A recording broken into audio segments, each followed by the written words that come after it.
Welcome to Verbonden. This is the second conversation with Wolfgang Goebl, Enterprise Design Coach and President of the Intersection Group. In the last episode, we discussed why architects often struggle to have an impact.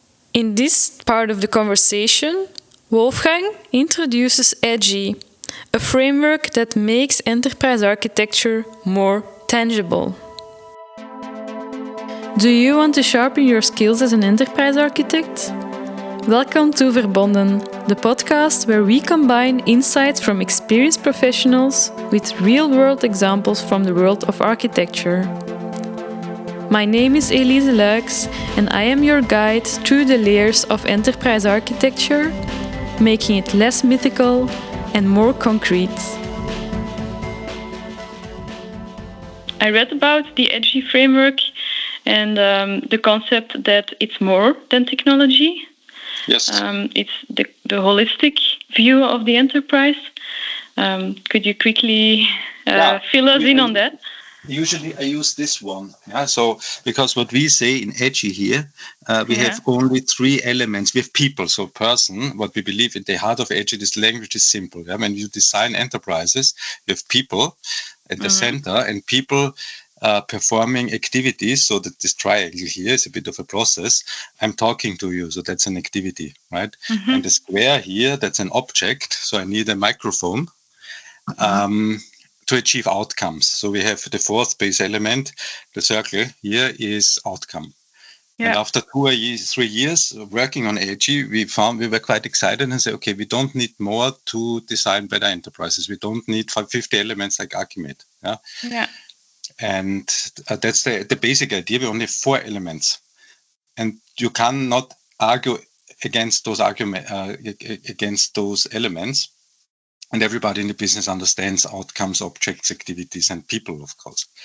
So it's really simple at the heart. And then what we do, we have those colors. I mean, it's not really this, but it changes its colors all of the way. So what we take, like a flashlight, we have a blue flashlight, and we call it an architecture facet, which means in this moment, I look at those elements from an architecture perspective. It's the same people, activities. So when we look at activity, we call it a process. So that means when we use the architecture facet, we ask ourselves, how are we operating? What are we capable of achieving? So the whole operations topic, processes, capabilities, IT assets are in the blue, in the architecture facet, which means the object here, the square element, can be an IT application, for example. So when I look at an IT application from an architecture perspective, we color it in blue and call it's an asset, like a machine or a building. So that's the architecture part.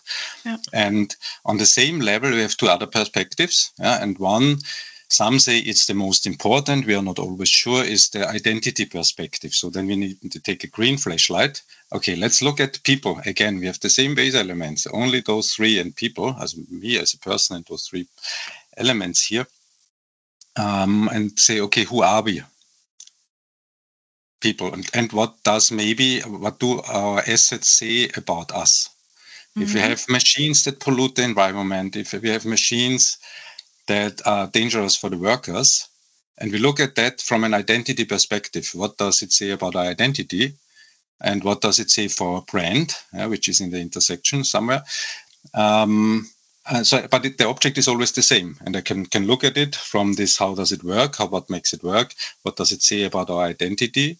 And I can look at the same object from an experience perspective, user experience, for example, or employee experience. It's the red facet, the third facet, where we say, what does it mean for the outer world? How do we feel to the outer world? So then it becomes, we connect to the world of user experience. And of course, you can look at the same asset, the same machine, also from an experience perspective.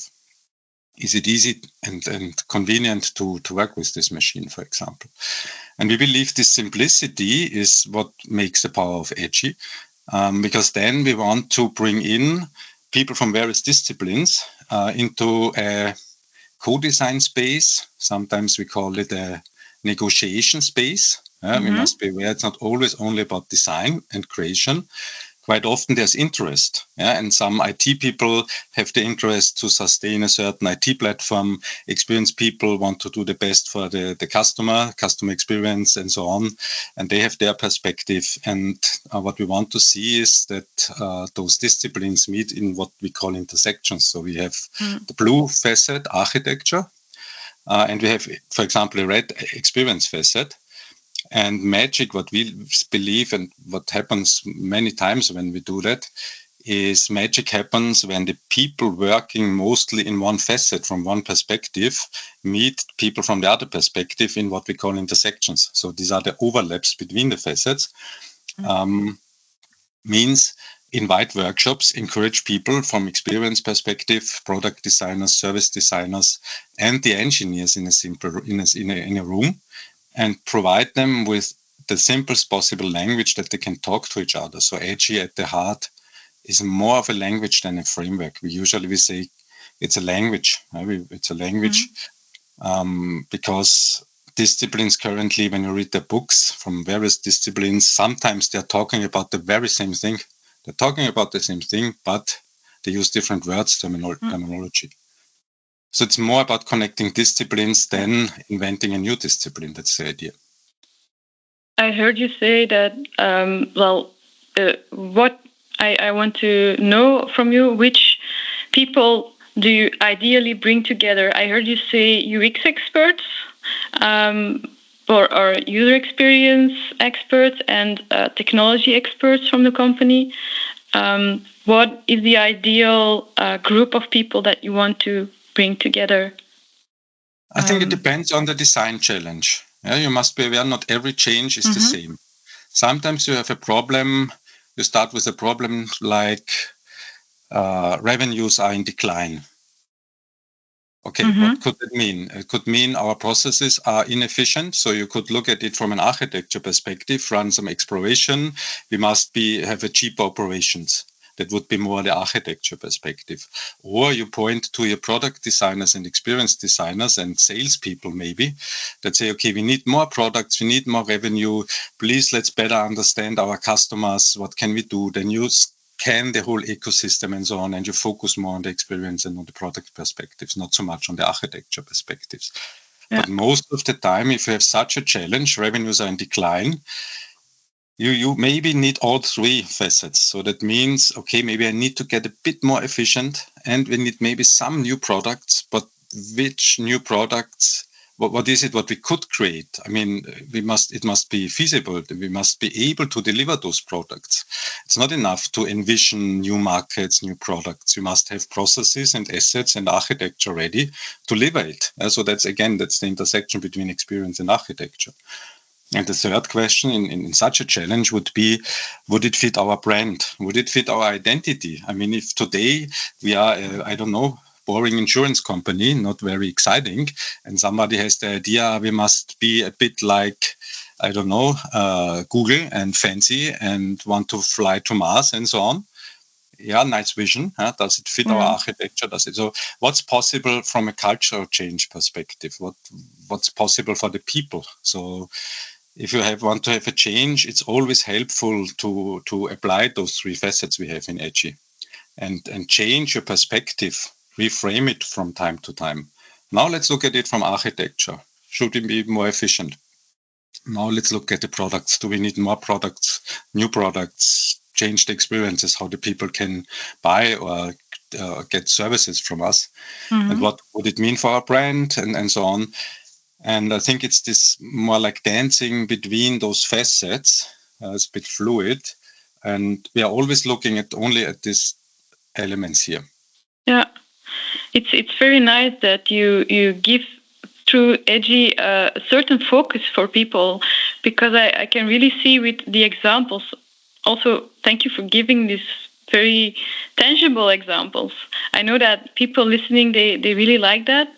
And I can really see, like, if you have an idea or a problem statement or a question for the organization, that you can look at, okay, which one of the three flashlight areas could tackle this, could handle this situation the best, and they can come up with a solution. But yet you need to look at the other flashlight areas. What is the impact of their idea or their initiative on the other on the other areas as well? So you can use your flashlight. I can now imagine that we turn the lights off in companies and there's people walking around with flashlights, literally. But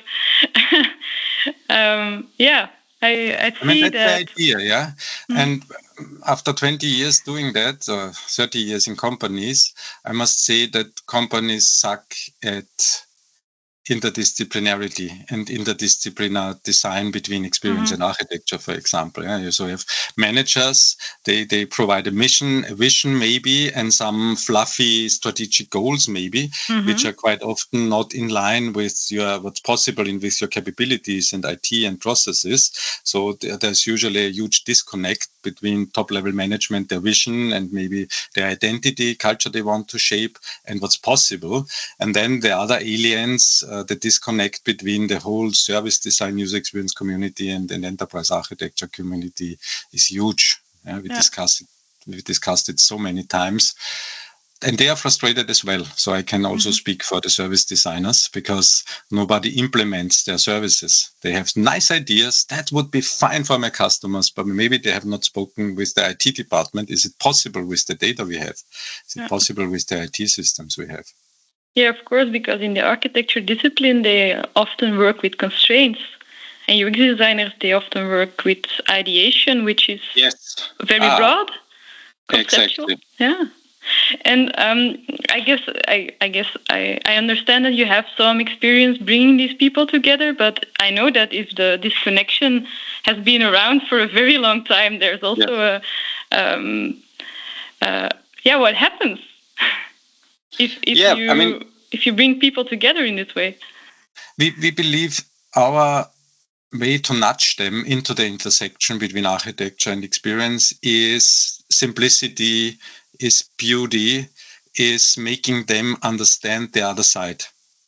And if you, in Edgy, for example, we have some diagrams where you can model in red customer journeys and tasks. So that's the world of service design, products, and so on. So those are some Edgy elements which experience and service designers are familiar with. Product, services, tasks, top tasks, and so on. Channels, that's their language. And if you simply connect it with the concepts we have in architecture, capabilities, processes, IT applications, data, if you want, they also have data. There are UX people that call themselves information architects. So, of course, data information is on both facets. But if you see data from an experience point of view, from the people, and you see it from a relational database point of view, or IT point of view, you have a very different perspectives. And that's what we want to do with the flashlights. Yeah? So an agreement on what kind of information are we talking about? Yeah, it's by picking up on a few of the elements that they are very familiar with in their discipline, but adding on them with maybe new ideas, inspiration, like, so this capability has like a connection with my top tasks. Exactly. Yeah.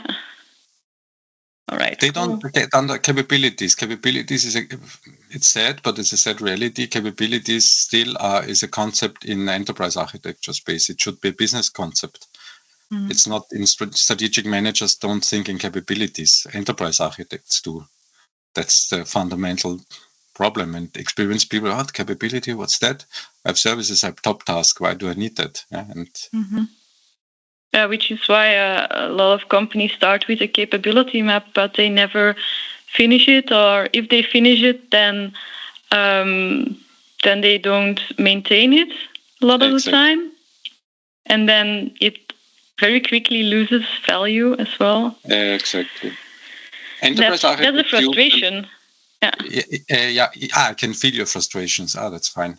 Maybe we can help you create better enterprises. No, but this frustration is everywhere. We create capability maps, and 3 years later they are dead, because management still thinks in organizational units. They structure their departments in teams, or in the group. They structure the business in departments or teams. That's their way of decomposition. And enterprise architects want to have capabilities, which is the better approach. And in reality, organizational structures should be derived from the capability model. The capabilities should suggest the organizational structures, which as a consequence would mean that you should co-design org structures and IT structures and capabilities in a seamless approach. For me, that's totally obvious.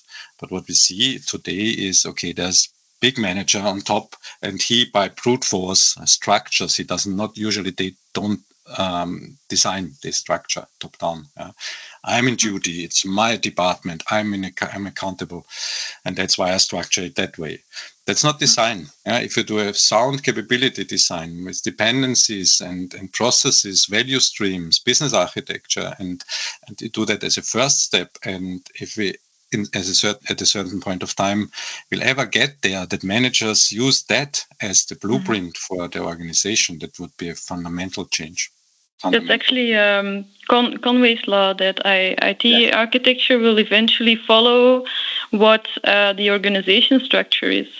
Yes. However, an organization structure, can be redesigned and changed, but it takes a lot of money and time to get people to reorganize. And yet then you have the part that has much more difficulty to follow very often, which is the technology part. If there's a reorganization, it always it happens a lot that the IT has to follow as well, and this is very often very, very quickly very complex. Yeah, a fundamental cause of this frustration we are talking about. Yeah. So this was the Edgy in action, connecting user experience, business identity and technology in a way that fosters collaboration. But knowing how to design an enterprise is one thing. Knowing where and when to apply your skills is another. In our next episode, Wolfgang shares his best insights on making a real impact as an enterprise architect. He gives practical tips that he learned throughout his career. Many thanks to Pieter-Jan Rombout for producing and editing, and to Leonard Busset for the intro music. And of course, thank you for listening, and see you next time.